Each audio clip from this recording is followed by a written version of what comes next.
Baiklah, selamat pagi. Izin perkenalkan diri.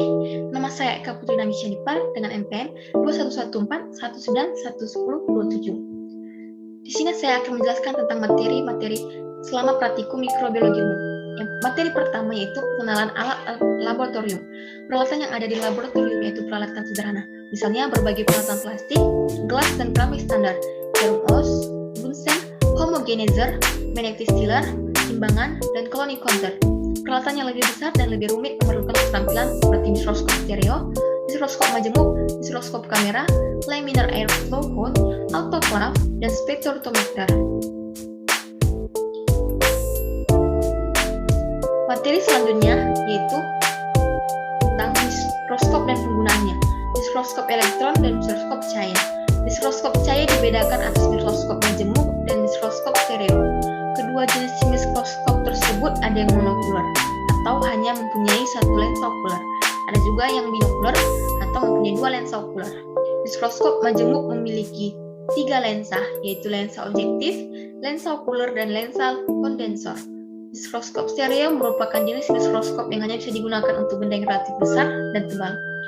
Materi selanjutnya adalah tentang teknik bekerja secara aseptif. Yang pertama, yaitu sterilisasi. Sterilisasi bertujuan untuk membebaskan alat dan bahan dari suatu kontaminan. Proses sterilisasi dilakukan dengan cara kimia, mekanik, dan fisik.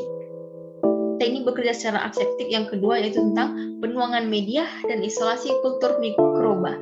Bertujuan melatih mahasiswa bekerja di dalam laboratorium secara aseptik, antara lain mensterilkan meja kerja, menuangkan media, mentransfer atau memindahkan kultur atau biakan mikroba dari satu media ke media lain. Materi selanjutnya itu tentang teknik bekerja secara aseptik yang ketiga, pipet dan cara pemipetan. Teknik isolasi dengan cara penggoresan kuadran. Fungsi pipet adalah untuk memindahkan larutan dengan volume tertentu. Macam-macam pipet yaitu pipet ukur, pipet tetes. Penggoresan kuadran adalah penggoresan yang dilakukan sebanyak 4 kali pada bidang permukaan media cawan dengan tujuan untuk mengencerkan dan mendapatkan koloni bakteri yang tumbuh terpisah-pisah. Materi selanjutnya itu tentang penyiapan dan pembuatan media. Media adalah tempat tumbuh yang berkembang biaknya mikroorganisme. Macam-macam media berdasarkan kegunaannya, itu media umum, media selektif, media diferensial, dan media penganyam. Materi selanjutnya itu dulu tentang pengenceran berseri dan perhitungan mikroba secara tidak langsung. Perhitungan jumlah bakteri merupakan salah satu cara yang dilakukan untuk bisa mengetahui berapa banyak koloni bakteri yang terdapat pada suatu media. Metode perhitungan tidak langsung bertujuan untuk mengetahui jumlah bakteri yang hidup saja. Materi selanjutnya yaitu tentang pengenceran berseri dan perhitungan mikroba dengan alat hemositometer. Metode perhitungan secara langsung bertujuan untuk mengetahui jumlah bakteri keseluruhan baik yang mati maupun hidup. Metode secara langsung biasanya menggunakan alat disebut hemositometer. Pewarnaan bakteri. Pewarnaan sederhana adalah pewarnaannya menggunakan pewarna tunggal. Warna gram digunakan untuk membedakan bakteri gram positif dan bakteri gram negatif. Pewarnaan gram menggunakan warna utama kristal violet dan warna safranin.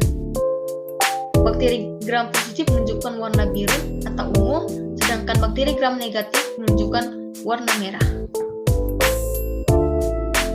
Berikut adalah gambar atau praktikum yang telah kami lakukan selama praktikum mikrobiologi umum. Yang pertama adalah pengenalan alat laboratorium, yang kedua adalah cara penggunaan mikroskop, yang ketiga adalah pembuatan media, yang keempat adalah pengenceran berseri dan perhitungan mikroba secara langsung menggunakan hemositometer.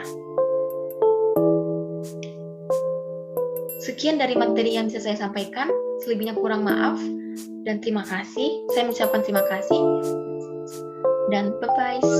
Thank you for watching.